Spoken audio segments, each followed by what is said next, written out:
Well, now it's time to start rooting some things. I want to show you the simple implements of rooting. You just need a bottle of water. It can be in any shape. These are just little bottles from the kitchen. That was capers at one time. This was pizza sauce. It was really cute, so I kept it. This little light bulb I found, it's just a clear little craft light bulb, and I found it on Amazon. And I like it because it has a flat bottom on it. And it sits nicely in a windowsill, which is one thing you would want. I'm going to put the little lid away. And this is just a little Christmas tree bulb, and it's plastic. And you can get those at any craft store. And because it's not flat on the bottom, I had to come up with a base. So I cut a little bit off of a toilet paper tube, and it holds it up just fine. And that's a great way to start students in rooting things. Something else I found, of course, test tubes. Now the test tubes, I'll move some of this out of the way. The test tubes you might have plenty of, you might not have plenty of. These are little plastic test tubes, and you can get plastic test tubes off Amazon, etc. These came from the liquor store, and they had mango smash in them, so you wouldn't want to probably use those, but they do come in a cute little tray. Look at that. So you can fill those up and put your little samples in each one. In fact, I've got some here. And root. Your students can do this. It gives them ownership. And the reason you like doing it in water is so that you can see the root grow. You don't have to do it in water. You can immediately plant this in dirt and it will take off. So I've got this little section here of, move that out of the way, of that trailing pothos that we looked at outside. And I can cut this into several different sections. I'm going to cut a section here in between the nodes. Now, see, I've already got some aerial roots growing on this thing. And that tells me one way to know where to cut. But you also don't want to cut where the leaves are coming off. Those are called nodes, and that's where the roots are coming off. So I'm just going to cut in between those with my little green knife. I'm going to give this a little room, so I'm going to go up to the second two nodes up. I could, if I were doing this in dirt, cut between every node and put each one in dirt. This is the way that people will sprig out St. Augustine, because you see there's lots of nodes on there. And you can cut between every node and just place that in your yard, and it will grow and become very thick grass that you have to mow a lot. Let me put it that way. A lot. So to do this, I've got you can kind of tell which way it's going because of the leaf shape. I'm going to take off this bottom leaf, which is kind of a dud, and leave that root. And I'm going to leave that just like that and place it over here in that Christmas tree bulb. Now that way your students can watch it grow. It's going to send out new growth, and eventually, it's a very slow grower. Let me tell you that. It's very, very slow. But each one of these things that I had cut off will grow into a new plant. Another plant that I have, that's for later, that one is one that looked about like this when we got it from a certain big store that starts with W. And now it's a wonderful big bushy plant. Again, you can see those aerial roots coming off and the leaves. And you can cut between each one of those and plant it in dirt, or put it in water so that the node and where the root would come off. Here's a real good one. There's not a root there. And I could cut that little leaf off. Cut below. Well, there's a little bit of a root there. And then slip that into this little caper jar right here. There you go. That will root and become a new plant. That's how easy that is. It's embarrassingly easy. Now, those are all called stem cuttings because there's three ways you can propagate a plant. You have stem cuttings, and that's what I just did. You have root cuttings, and you have leaf cuttings. Now, African violets can be done with leaf cuttings. You just take off a leaf and stick it in the dirt, and it will grow about 50% of the time. I'm going to be honest with you on that one. It's not always good. None of these are 100%, but you can always try. Another way, and I saw this on Pinterest, is to take succulents. Let me move this out of the way just for a little bit. Oh, I can't. Not without the round thing. There you go. Okay. Take succulents and stretch a film over a bowl. And this is, again, just for the students to see the roots. That's all the only reason you do it like this. And each of these little leaves, which I cut off of different plants. This is my burro's tail from outside. This is one that was given to me, and it makes little baby leaflets all along the edge of these big leaves, but it doesn't right now because it's really healthy. And then in the back, another succulent. These are all succulents. It means later they require hardly any water. And the theory is, I haven't done this before. We're going to check it and see. By the time you watch this, it will have either done what it's supposed to do or flopped. We'll know then. It's supposed to form little roots. I just put a teeny tiny little slit in the cellophane, in the saran wrap, and then slipped the leaf into it. Now, the leaf is supposed to be getting moisture from below. You don't want to put these in water because they're succulents and they'll rot. So they're going to get some moisture from below and, in theory, form little rootlets on the underside of this. We shall see. Again, you do not have to do this in water. You can put each one of these in a little pot of soil or have a big pot and just put them all in there. And you'll have lots of little plants in very little time. That's how quickly this works. It really does.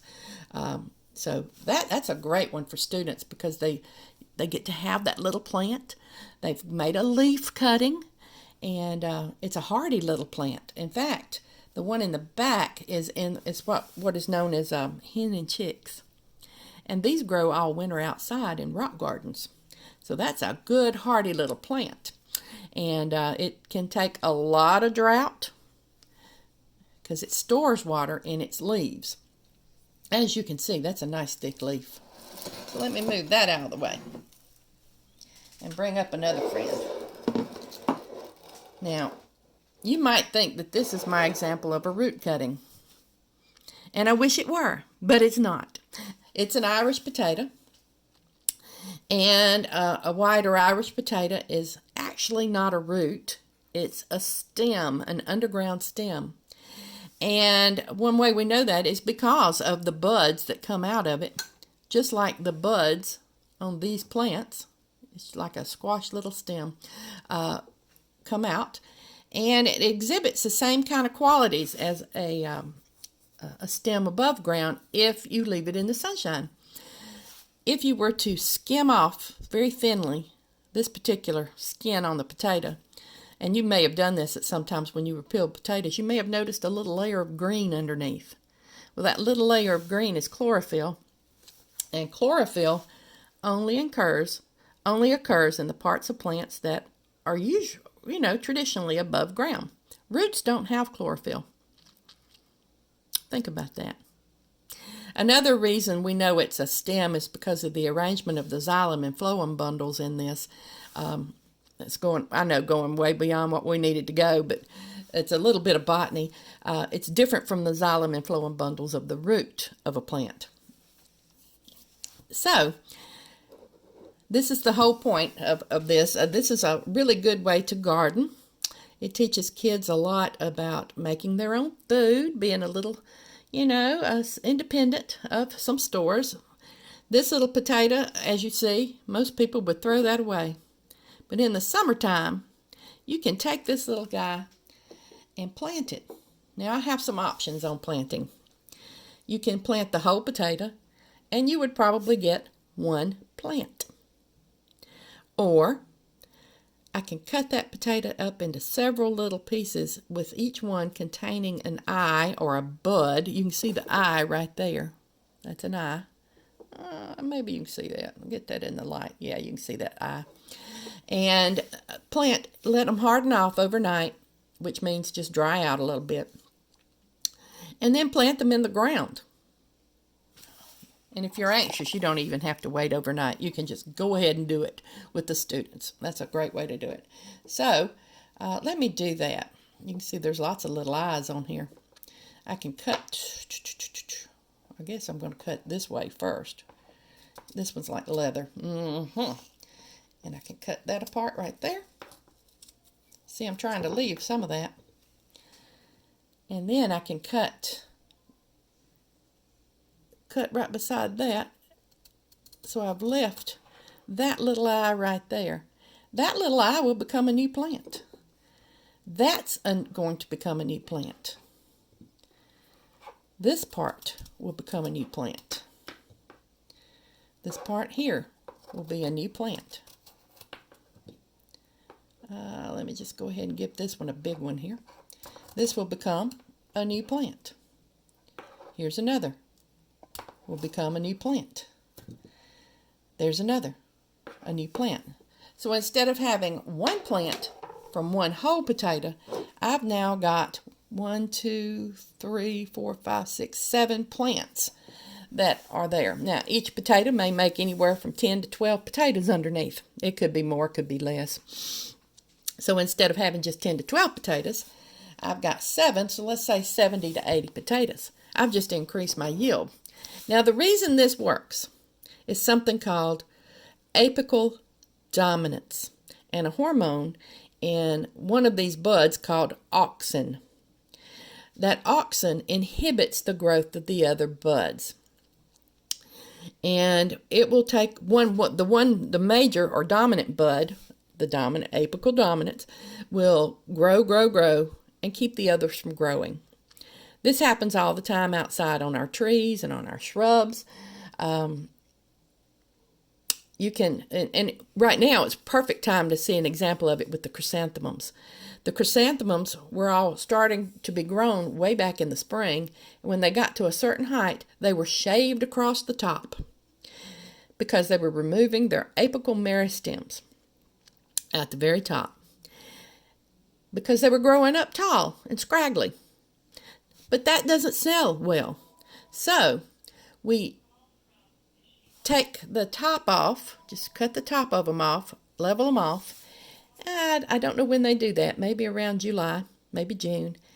And it causes all the little buds on the sides of that main stem to bush out and compete. And it becomes a much bushier plant. And at the top of each of those, we get the little blooms. And that makes a nice, bushy chrysanthemum pot, which is much more attractive to some people than a pot with the plants and having 5 or 6 blooms at the top. That's how they do that. We do the same thing with crepe myrtles when we cut them off at a certain time of the year and force new little branches to come up and bush at the top. I think Felder Rushing calls it crepe murder. I do like my crepe myrtles tall and willowy too, but I can see the point of making them small and bushy. You can do that with your blueberry plants so that they don't grow really, really tall. They just stay nice and close to the ground where it's easier to pick them, and it's quite fine on the plant. So that is something that's important for kids to learn. If you think about it, that can be that's an old skill now. Our grandparents and great-grandparents and great-great-grandparents knew this, and they have been doing it for generations. I tried to slip a sweet potato for us, which would have been a true root cutting, but my sweet potato went bad. And I'm going to try again so that when we have our after sessions, because there's supposed to be 3 follow-up sessions that you can attend. 3 that each person can attend individually. You can one at a time or not at all. I don't know how that works. And that's going to be real interesting too. We'll see. Anyway, that's a great thing for kids to do in a classroom. This would take more than a little pot, by the way. You might want a pretty big pot to put this in if you're going to grow a potato. The student, you can do it outside, starting in early, well, if you have a south side wall on the school, you could put these in pots on the south side wall early, and they would start growing. They sure would. Home Depot buckets, anything like that. You want to put some holes on the bottom so that water can drain through, and maybe on the sides, and go with that. I mean, that's a great way to make a little meal too. Don't ever put that down. Now my next thing, I have to reach around and get it, is not asexual reproduction. I didn't do root cuttings. My sweet potato was going to be my root cutting, but anytime you take up a clump of daylilies and divide them, you have just made root cuttings, in a sense. You can do the same thing with irises. They have well, I don't know if that's a true root. It's a rhizome. It could be an underground stem. But you can cut that into sections, and each section will make new irises. That's a good thing. Now, some of you like to eat avocados. I'm not one, but I get them for other people. And you can take an avocado pit and set it in water. Let me take this one out so we can see what's going on. And there it is. It's starting to sprout a little root down at the bottom. And coming out of the top, it's going to sprout, crack it around, and a plant will come out the top, and I'll have an avocado plant.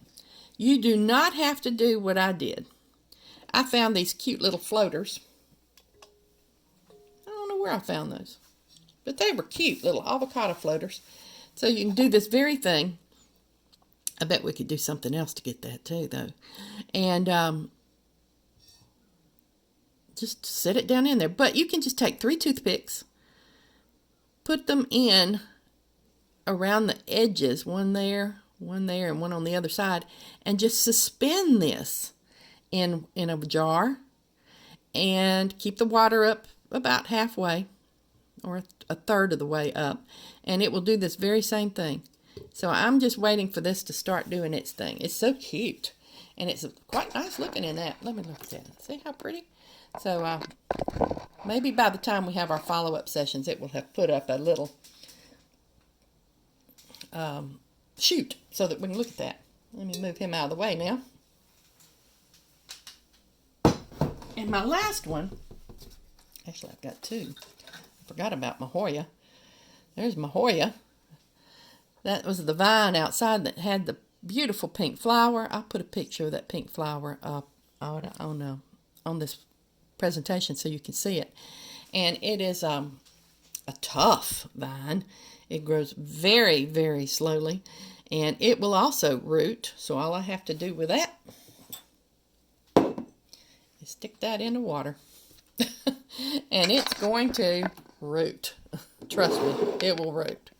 Well, 50% of the time it will root. I have to be honest. I did one earlier and it did not root. It was in the little light bulb. But it was new growth.